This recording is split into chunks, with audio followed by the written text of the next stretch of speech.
What if the moon disappeared for just 60 seconds?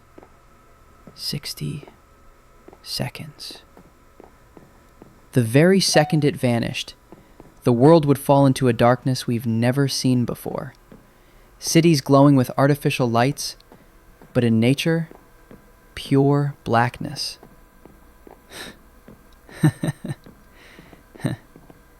Our oceans would feel it instantly.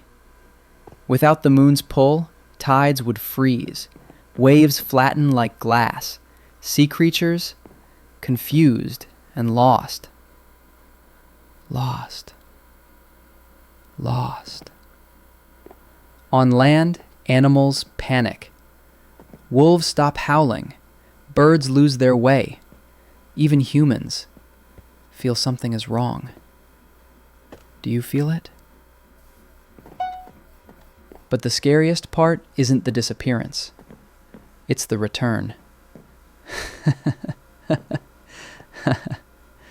When the moon comes back, it doesn't return to the same place. It could be shifted, or even closer. Closer.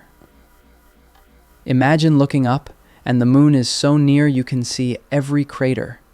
Tides rising higher than skyscrapers, earthquakes tearing continents apart, weather collapsing. Collapse. Collapse. Collapse. 60 seconds may not sound like much, but even 1 minute without the moon could change Earth forever.